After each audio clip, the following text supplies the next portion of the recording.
So I'm not going to tell you what this picture is for a few minutes.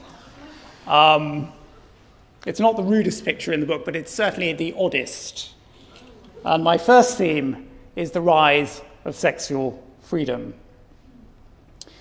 Because the most obvious part of the sexual revolution was the collapse of public punishment and a huge surge in illicit sex. If we look at the middle of the 17th century, at how much sex people are having outside marriage, the figures are very low. Only 1% or so of births in the 1650s is illegitimate. If you look forward to 1800, the situation has been completely transformed. In 1800, about a quarter of all firstborn children are illegitimate, and about 40% of women are already pregnant when they get married. The second striking development is the birth of the modern idea of sexual freedom. In fact, in the 18th century, sex becomes increasingly viewed not as dangerous and to be repressed, but to be celebrated as the greatest and perhaps even the most important pleasure in life.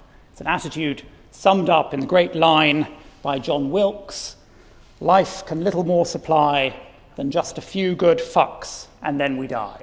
That's the ethos of the 18th century celebration of sex in a nutshell. It encapsulates what the purpose is of life, that it is to have a good time on earth, and the centrality of sexual pleasure in that. And that poem was written in 1754, exactly 100 years after the execution of Susan Bounty. Now, sexual freedom doesn't come about in a vacuum. It's a product of the social and intellectual transformation of society at this time. In social terms, what's particularly important and particularly striking is the urbanization of Western society. The culture of discipline and of persecuting and repressing people for having sex outside marriage was developed in a society where almost everyone lived in very small rural communities, of maybe just 100 or so people in any place. And that's a kind of context in which the enforcement of social and religious and sexual conformity is fairly easy to maintain. But in the 18th century, London, which is at the vanguard of the development that I'm talking about, explodes into the greatest city on earth. At the end of the Middle Ages, only about 40,000 people live in London. By 1800, over 1 million do. It's the largest city in the world. And by 1850, most of the British population live in towns. So there's this tremendous shift from a largely rural population to one living in major cities. And life in towns is very different. Life in major towns is very different. It allows for much greater opportunities for sexual adventure. It puts the traditional forms of policing under increasing and impossible strain, and it provides for all sorts of new ways of living and communicating. In intellectual terms, this is equally a period of seismic change.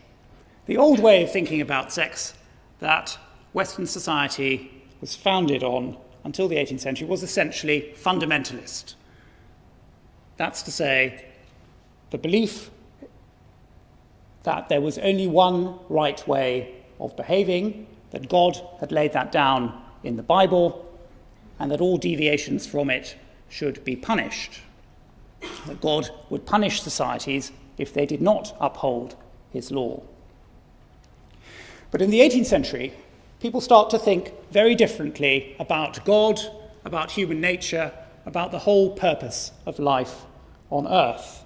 They start to think of the deity as a much more benign and distant figure.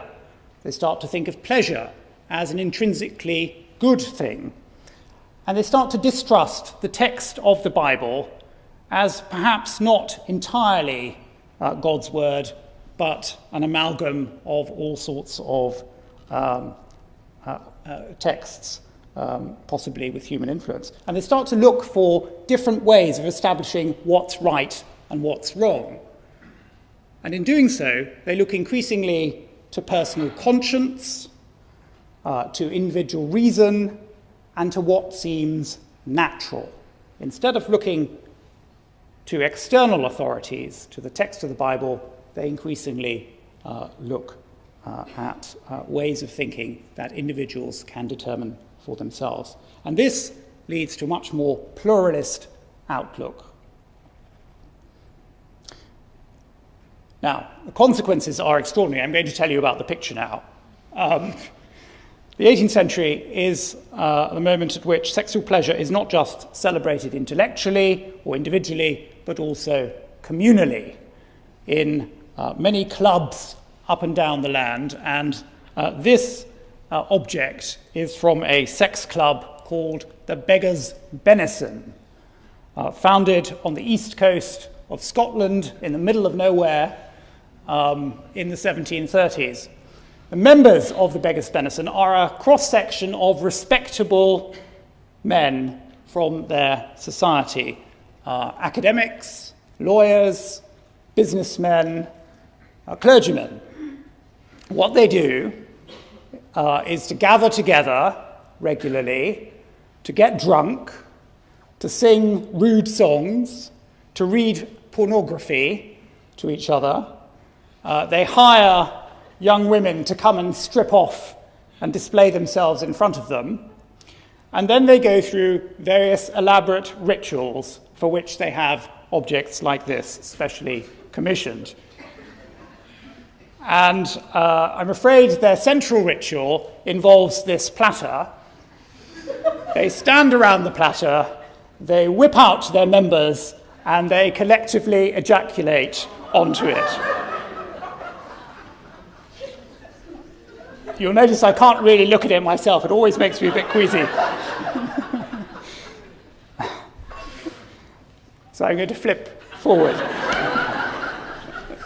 Because it's not just libertines who argue for sexual freedom and celebrate it. It's not just extreme fringe manifestations like that where we can trace the advance of sexual freedom.